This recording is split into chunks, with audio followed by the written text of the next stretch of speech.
त्याच्यावर कारवाई चालू आहे म्हणतात. अपेक्षा होती लोकांना की किमान महापालिकेच्या निवडणुकीच्या वेळेस होईल.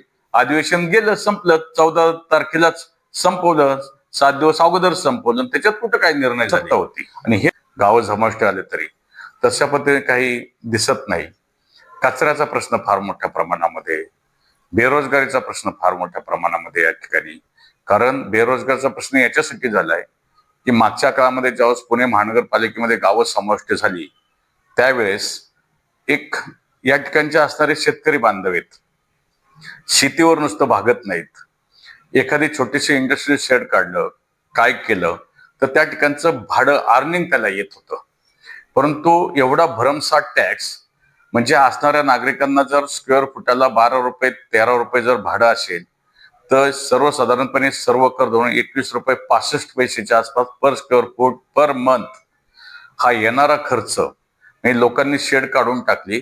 त्याच्यामुळे तिथं काही स्थानिक महिलांना नोकऱ्या मिळाल्या होत्या, स्थानिक तरुणांना नोकऱ्या मिळाल्या होत्या. त्या नोकऱ्या गेल्या, इथले शेड झाले, इंडस्ट्री शिफ्ट झाली.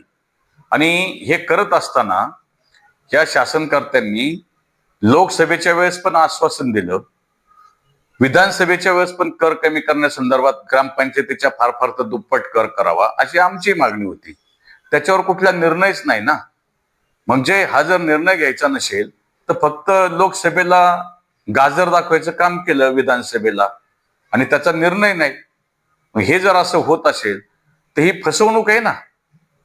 त्यांचे कायदेशीर त्यांनी पत्र दिलेले आहेत, त्याच्यावर कारवाई चालू आहे म्हणतात. अपेक्षा होती लोकांना की किमान महापालिकेच्या निवडणुकीच्या वेळेस होईल.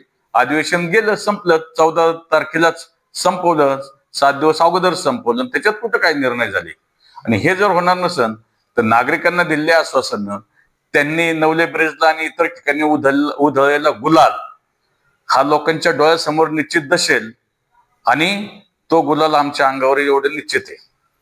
नक्कीच. आणि त्याला जोडून दुसरा प्रश्न असा आहे की म्हणजे 2019 साली जेव्हा विधानसभेत सत्ता तुमची आली, त्यानंतर हा जो प्रभाग आहे म्हणजे धायरी, आंबेगाव आणि नरे असा प्रभाग होता. आता हा प्रभाग फुटलाय, म्हणजे धायरीचे 2 तुकडे झालेत असं म्हणावं लागेल. तुमची ताकद कमी करण्यासाठी हा प्रभाग फोडलाय असं वाटतंय? नाही, आता बरेच ठिकाणी यांनी सत्तेचा दुरुपयोग हे प्रभाग फोडण्यापेक्षा ही फार लहान गोष्ट आहे. आणि पूर्ण व्हिडिओ पाहण्यासाठी YouTube पहा. Like and subscribe for more content. Don't miss out. नागरिक शस्त्र न्यूज, तुमच्या हक्काचा आवाज, तुमच्या बातम्या तुमच्या मोबाईलवर.